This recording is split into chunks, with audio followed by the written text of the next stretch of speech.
சமையல் பண்ண போர் அடிக்கிறவங்களுக்குலாம் இந்த ரெசிபி செம்மையாக கை கொடுக்கும். ஒரு சிம்பிள் ஒயிட் ரைஸ் கூட இந்த பீக்கங்க பருப்பு கூட்டு வச்சு நீங்கள் ஒரு ஊறுகாய் வச்சு சாப்பிட்டீங்கன்னா அட்டகாசமாக இருக்கும். இந்த டிஷ் பண்ணுறதுக்கு 2 பீக்கங்க நான் எடுத்திருக்கேன். இதை நல்ல தோலை நீக்கிட்டு பெரிய பெரிய சைஸ் தான் கட் பண்ணி எடுத்து வச்சுக்கோங்க. மசாலாவுக்கு காஞ்ச மிளகாய், ஜீரகம், சின்ன வெங்காயத்தை நல்லா நச்சு எடுத்து வச்சுக்கோங்க. ஒரு பேனில் கோகோனட் ஆயில் ஆட் பண்ணிவிட்டு கடுகு, ஜீரகம், சின்ன வெங்காயம், கருவேப்பிலை போட்டு நல்லா தாளிச்சுக்கோங்க. இந்த தாளிப்பு பொன்னிறமாக வந்ததுக்கப்புறம் நம்ம நறுக்கி வச்ச பீக்கங்காயை உள்ளே சேர்த்துக்கோங்க. எண்ணெயில் ஒரு கிளறிட்டு 1 கப் தண்ணி ஆட் பண்ணி உப்பு சேர்த்து மூடி போட்டு ஒரு 15 நிமிஷம் இந்த பீக்கங்காய் நல்ல குக் ஆகட்டும். அதுக்குள்ள இந்த பீக்கங்காய் கூட்டுக்கு தேவையான பருப்பை பாயில் பண்ணி எடுத்து ஒரு சைடில் வச்சுருங்க.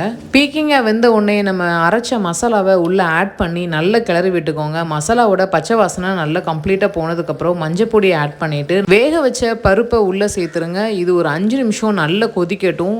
உப்பு, உரப்பு ரைஸில் போட்டு சாப்பிட்ற மாதிரி பதத்தில் இருக்கான்னு செக் பண்ணிக்கோங்க. ஃப்ரெஷ்ஷாக திருவின தேங்காய் 1 கப் ஆட் பண்ணி கிளறி இறக்குனீங்கன்னா செமையான பீக்கங்காய் பருப்பு கூட்டு ரெடி ஆகிட்டு. இது சிம்பிளாக ஒரு ஹாட் ரைஸ் கூட செம்ம காம்பினேஷனாக இருக்கணும். கண்டிப்பாக ட்ரை பண்ணுங்கள். பாய்.